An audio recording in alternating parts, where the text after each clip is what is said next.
Hello everyone. फिर से एक बार crystal clear concept of nursing के यूट्यूब प्लेटफॉर्म पर आप सभी का स्वागत है। इस वीडियो में हम बात करने वाले हैं इलेक्ट्रोलाइट्स के बारे में। किसके बारे में? इलेक्ट्रोलाइट्स के बारे में। इलेक्ट्रोलाइट्स होता क्या है, ये इस पे क्या क्या चार्ज होता है, कितने टाइप का होता है और इसका क्या फंक्शन है, और ये कहाँ कहाँ पे प्रेजेंट होता है, इसका क्या नॉर्मल लेवल होता है प्लाज्मा में, यानी इसका क्या नॉर्मल वैल्यू है। तो इलेक्ट्रोलाइट्स क्या है सबसे पहले? तो इलेक्ट्रोलाइट्स क्या है? इलेक्ट्रोलाइट जो होता है वो क्या होता है? मिनरल्स होता है। और मिनरल्स क्या है? तो मिनरल्स क्या है? इनऑर्गेनिक सब्सटेंस है। क्या है? इनऑर्गेनिक सब्सटेंस है नेचर में। और ये कहाँ बनता है? तो ये नेचुरली बनता है। क्या है? ये प्राकृतिक से ही बनता है, नेचुरली बनता है। और इसका स्ट्रक्चर कैसा होता है? तो क्रिस्टल स्ट्रक्चर होता है। और ये इसका नेचर कैसा होता है? तो ये सॉलिड होता है। कैसा होता है? सॉलिड होता है। और ये क्या है? इसेंशियल है हमारे ह्यूमन लाइफ के लिए। और ये प्रेजेंट कहाँ होता है? तो ये प्रेजेंट होता है हमारे बॉडी फ्लूइड में, जो कि क्या करता है? जो क्या करता है? कैरी करता है इलेक्ट्रिकल चार्ज को। यानी electrolytes are minerals present in body fluid that carry an electrical charge. और ये जो होता है, जो इलेक्ट्रोलाइट्स है, इसका फंक्शन क्या होता है? तो जो इसेंशियल होता है, ये इसेंशियल होता है हमारे ह्यूमन लाइफ के लिए। ह्यूमन लाइफ बॉडी के लिए इसका क्या क्या फंक्शन होता है? तो ये किसके लिए इसेंशियल है? तो सबसे पहले इसेंशियल है किसके लिए? हार्ट के लिए। यानी हार्ट के मसल कॉन्ट्रेक्शन के लिए। हार्ट मसल कॉन्ट्रेक्शन, जिसमें कौन कौन इलेक्ट्रोलाइट्स पार्टिसिपेट करता है? पोटेशियम और कैल्शियम और सोडियम। ये क्या है? साथ में मैग्नीशियम। ये क्या है? इलेक्ट्रोलाइट्स है जो कि हार्ट मसल कॉन्ट्रेक्शन के लिए क्या होता है? इसेंशियल होता है। दूसरा, तो ये नर्व इम्पल्स ट्रांसमिशन के लिए इसेंशियल होता है। ये क्या करता है? नर्व इम्पल्स को ट्रांसमिट करता है, उसके लिए क्या है? इलेक्ट्रोलाइट्स का नीड पड़ता है, जो कि मेनली क्या होता है? सोडियम होता है, कैल्शियम होता है। क्या करता है? नर्व इम्पल्स, कार्डियक इम्पल्स, इसको क्या करता है? ये कैरी करता है, उसको ट्रांसमिट करता है, इसके लिए इसेंशियल होता है। थर्ड जो होता है, किसके लिए इसेंशियल होता है? तो ये बॉडी फ्लूइड और इलेक्ट्रोलाइट, बॉडी फ्लूइड और एसिड बेस बैलेंस को क्या करता है? मेंटेन करता है। यानी क्या करता है? Maintain, essential for maintain body fluid और electrolyte, body fluid and acid base balance. किसके लिए? बॉडी फ्लूइड के लिए और एसिड बेस बैलेंस के लिए क्या है? इसेंशियल है मेंटेन करने के लिए। जो कि मेनली कौन कौन करता है बॉडी फ्लूइड मेंटेन? तो सोडियम करता है। और एसिड बेस बैलेंस कौन करता है? तो पोटेशियम करता है। ये H प्लस आयन के साथ क्या होता है? एक्सचेंज होता है। साथ में जो बायोकार्बोनेट होता है वो भी क्या है? एक टाइप का मिनरल्स है, इलेक्ट्रोलाइट्स है, जो कि क्या करता है? एसिड बेस बैलेंस को बनाए रखता है। फोर्थ, किसके लिए और एसेंशियल है? तो ये बोन फॉर्मेशन के लिए, bone formation, teeth formation, bone formation, teeth formation और क्लोटिंग फैक्टर के लिए इसेंशियल होता है, जो कि मेनली कौन होता है? कैल्शियम होता है। क्या होता है? कैल्शियम होता है। और जो फिफ्थ होगा, ये क्या होता है? प्लाज्मा को कॉन्सेंट्रेशन को भी बनाता है। क्या होता है? प्लाज्मा के कॉन्सेंट्रेशन के लिए भी ये क्या होता है? रिस्पॉन्सिबिलिटी रिस्पॉन्सिबल होता है। किसके लिए? प्लाज्मा के कॉन्सेंट्रेशन के, यानी मोटालिटी के लिए। Plasma concentration. और ये क्या करता है? अपने ऊपर चार्ज को क्या करता है? कैरी करता है। अब ये क्या होता है? कितने टाइप का होता है? तो ये दो टाइप का होता है। किसके बेस पे? Basis of charge.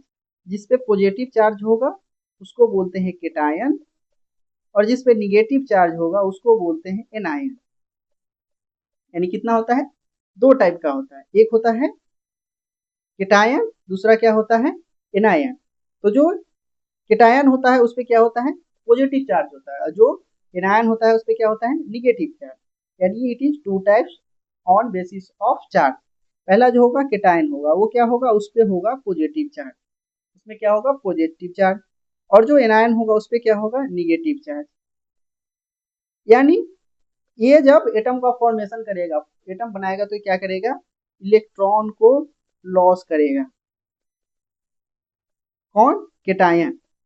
और ये जब बनाएगा तो ये क्या करेगा, गेन करेगा। यानी इसमें जो होगा इलेक्ट्रॉन होगा लेस देन प्रोटॉन, क्योंकि क्या है, प्रोटॉन पे पॉजिटिव चार्ज है, इलेक्ट्रॉन पे निगेटिव, तो इसमें क्या होगा, इलेक्ट्रॉन होगा वो लेस होगा, प्रोटॉन होगा जो मोर होगा। एनायन में होगा प्रोटॉन क्या होगा, प्रोटॉन क्या होगा, लेस होगा, और इलेक्ट्रॉन क्या होगा, मोर होगा।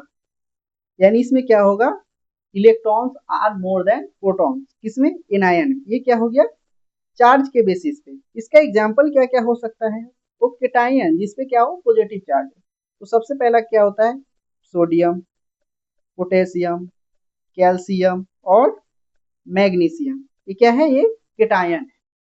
और जो एनायन होते हैं उन पे क्या होता है, निगेटिव चार्ज होता है, जो कि कौन कौन सा होते हैं, तो निगेटिव चार्ज में आते हैं क्लोरीन यानी क्लोराइड, फास्फोरस और बाइकार्बोनेट।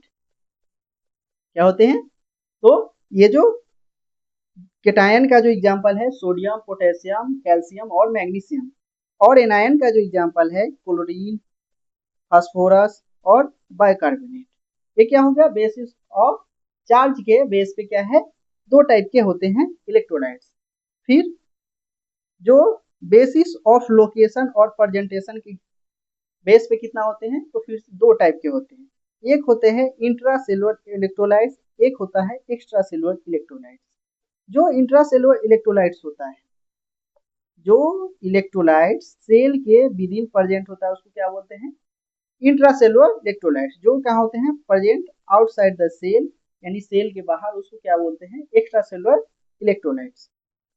तो क्या हो गया, electrolytes present within the cell, उसको क्या बोलेंगे, intracellular electrolytes.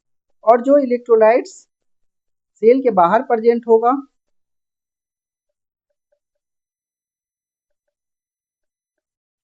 Out of cell, उसको क्या बोलेंगे, एक्स्ट्रा सेलुलर इलेक्ट्रोलाइट्स।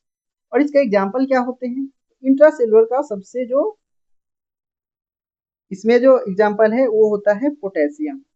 सबसे जो इंट्रासेलुलर केटायन होता है वो पोटेशियम होता है, मोस्ट प्रेजेंट होता है, सबसे ज्यादा मात्रा में जो मोस्ट अमाउंट में प्रेजेंट होता है वो पोटेशियम होता है। सेकेंड जो होता है मैग्नीशियम होता है, और थर्ड जो होता है वो फास्फोरस होता है।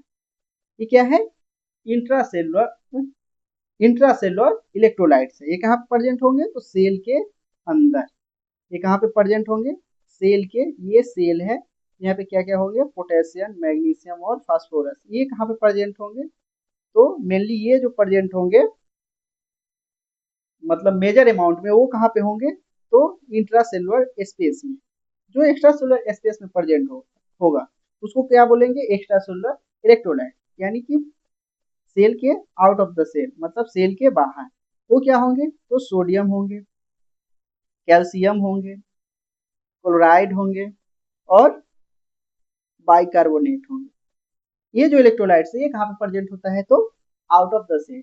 यानी इसका जो मेजर अमाउंट होगा, मोस्ट ऑफ अमाउंट जो होगा इसका एक्स्ट्रा सेलुलर इलेक्ट्रोलाइट्स का, वो क्या होंगे, बाहर प्रेजेंट होंगे, सेल के बाहर। तो इसका जो एग्जांपल है वो होता है सोडियम, कैल्शियम, क्लोराइड और बाइकार्बोनेट। ये कहाँ प्रेजेंट होते हैं, out of the cell present होते हैं। इसलिए इसको क्या बोलते हैं, एक्स्ट्रा सेलुलर इलेक्ट्रोलाइट्स। यानी इलेक्ट्रोलाइट्स होते हैं चार्ज के बेस पे दो टाइप के और प्रेजेंटेशन के और लोकेशन के बेस पे कितना, दो टाइप के। तो जो चार्ज के बेस पे होते हैं उसको बोलते हैं केटायन और एनायन, जिसपे केटायन जिसपे पॉजिटिव चार्ज हो, एनायन जिसपे निगेटिव चार्ज हो। और जो प्रेजेंटेशन के बेस पे दो टाइप के होते हैं, एक जो सेल के अंदर प्रेजेंट हो विद इन द सेल और एक जो out of the cell present हो उसको बोलते हैं extracellular, within the cell उसको बोलते हैं इंट्रा सेलुलर इलेक्ट्रोलाइट्स। अब जो मेजर इलेक्ट्रोलाइट्स है तो देयर आर 7 मेजर इलेक्ट्रोलाइट्स।